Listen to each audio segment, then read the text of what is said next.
আসসালামু আলাইকুম friends, welcome back to my channel. তো আজ আমি বানাবো খাসির মাংসের ঝোল সাথে আলু দিয়ে। তো এখানে আমি 600 গ্রাম মটন নিয়েছি, তার মধ্যে দিয়ে দিলাম স্বাদ মতো লবণ, হাফ চা চামচ হলদে পাউডার, লঙ্কা পাউডার হাফ চা চামচ, আর এখানে দিয়ে দিচ্ছি 2 চা চামচ মতো আদা রসুনের পেস্ট, আর সাথে দিয়ে দিচ্ছি 2 চা চামচ মতো সাদা তেল।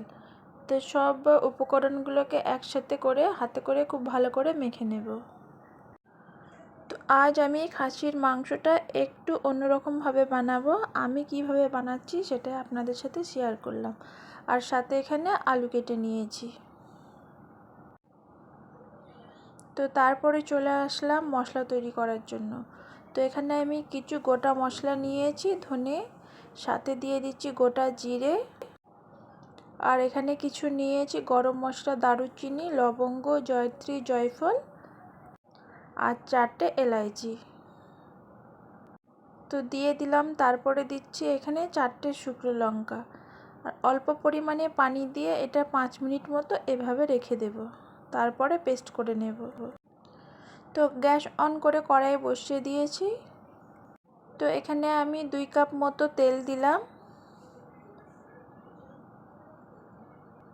তো তেলটা গরম হয়ে যাওয়ার পরে আলুটা প্রথমে ভেজে নেব।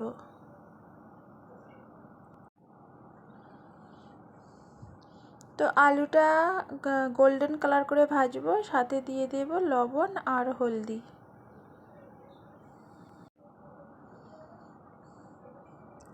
তো আলুটা খুব বেশি ভেজে নেব না, অল্প পরিমাণে ভাজবো। তো আমি মাংসর মধ্যে আলু দিলে সবসময় চেষ্টা করি আলু ভেজে দেওয়ার জন্য, কারণ আলু ভেজে দিলে সেই তরকারির স্বাদটা কিন্তু অনেকটা বেড়ে যায়। আপনারা একবার এভাবে ট্রাই করতে পারেন। তো এখানে আলুটাকে খুব বেশি ভাজবো না, প্রথমেই বললাম, হালকা গোল্ডেন কালার মতো ভেজে নিয়ে তুলে নেব। তো এখানে দেখুন আলুগুলো ভাজা হয়ে গেছে, তুলে নিচ্ছি। অনেকে খাসির মাংস পছন্দ করে না তার একটা স্মেলের জন্য। তো আমি যে পদ্ধতিতে রান্না করছি আপনারা চাইলে এই রকমভাবে একবার বানিয়ে দেখতে পারেন। তো সাথে আমি ওই তেলের মধ্যেই দিয়ে দিলাম 2টো তেজপাতা, আর দিয়ে দিচ্ছি পেঁয়াজ কুচি। তো এখানে আমি মিডিয়াম সাইজের 3টে পেঁয়াজ নিয়েছি। তো পেঁয়াজটাকে নাড়াচাড়া করে নিচ্ছি, আর এখানে পেঁয়াজটাকে হালকা করে ভেজে নেব। তো পেঁয়াজটা একটু ভেজে নিয়ে যদি আমরা মশলা করি তাহলে দেখবেন তরকারির কালারটা অনেকটা সুন্দর আসে। আর সাথে দিয়ে দিলাম চিনি। তো এই পেঁয়াজের মধ্যে আমি অ্যাড করে দেব 2 চা চামচ মতো পেঁয়াজের পেস্ট। পেঁয়াজের পেস্টটা দিলে কি হয়, আপনার যে তরকারিটা সেটা একটু ঘন মতো হবে, আর খুব বেশি পাতলা হবে না। তো পেঁয়াজটা ভেজে নেবার পরে এখানে আমি দিয়ে দিচ্ছি 2 চা চামচ মতো আদা রসুনের পেস্ট। খাসির মাংসে একটু কিন্তু চড়া মশলাটা হলেই আমার মনে হয় ভালো হয়। স্বাদ মতো লবণ দিয়ে খুব ভালোভাবে নাড়াচাড়া করে নিচ্ছি। তো এখানে আমি দিয়ে দিচ্ছি হাফ কাপ মতো টমেটোর পেস্ট। তো টমেটোর পেস্টটা দেওয়ার পরে আবারও একটু নাড়াচাড়া করে নেব। টমেটোর যে কাঁচা গন্ধটা না থাকা অবধিও ভেজে নিচ্ছি। তারপরে আমি এখানে আগে থেকে যে মশলাটা বানিয়েছিলাম সেই মশলাটা অ্যাড করে দিলাম। এই মশলাটা তেলের মধ্যেই দেবেন, তবে কিন্তু একটা দারুণ স্মেল ছাড়বে। তো এভাবে গ্যাসের ফ্লেমটাকে মিডিয়ামে রেখে 1 মিনিট মতো মশলাটাকে খুব ভালো করে কষিয়ে নেব। তো মশলাটাকে ভেজে নেবার পরে এখানে অ্যাড করে দিচ্ছি মাংস। তো খাসির মাংস যেহেতু, এই মাংসটাকে খুব ভালোভাবে কষিয়ে নিতে হবে। তো খাসির মাংসটাকে খুব ভালোভাবে কষিয়ে নেব। তো মাংসটা দেওয়ার পরে কিন্তু পানি দেবেন না, পানি না দিয়েই এভাবে কষতে থাকবেন মিডিয়াম ফ্লেমে রেখে। আমি এভাবে প্রায় 10 মিনিট মতো নাড়াচাড়া করে কষিয়ে নিয়েছি।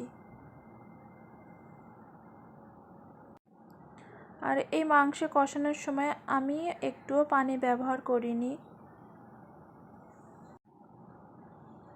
তো এখানে দেখুন মাংসটা কতটা সুন্দর কালার হয়ে এসেছে।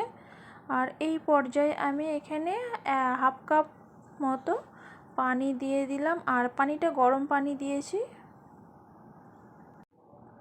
তো এখানে খুব ভালোভাবে মিশিয়ে নেব।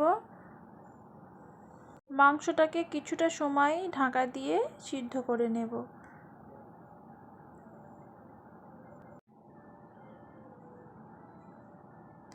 তারপরে চলে আসলাম,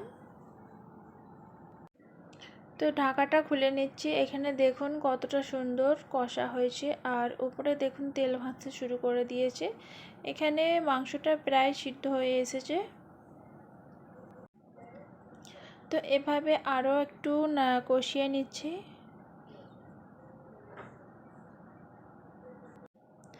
তো এভাবে কষিয়ে নেবার পরে এখানে আমি ভেজে রাখা আলুগুলো অ্যাড করে দিলাম।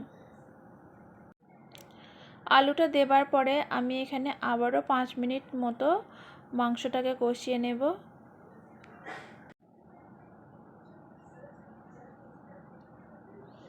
তো এই পর্যন্ত আমার সাথে থাকার জন্য অসংখ্য ধন্যবাদ। আর এই রেসিপিটা আপনাদের কাছে কেমন লেগেছে অবশ্যই কমেন্ট বক্সে বলবেন। ভালো লাগলে লাইক কমেন্ট করবেন, আর পাশে থাকা সাবস্ক্রাইব করে পাশে থাকা বেল আইকনটি অবশ্যই প্রেস করে দেবেন। তো তারপরে ঝোলের জন্য এখানে 1.5 গ্লাস মতো পানি দিয়ে দিলাম। এটা কিন্তু ফুটন্ত পানি। তো এখানে খুব ভালোভাবে মিশিয়ে নিচ্ছি, নিয়ে মিডিয়াম ফ্লেমে রেখে আবারও বেশ কিছুক্ষণ ঢাকা দিয়ে রান্না করে নেব।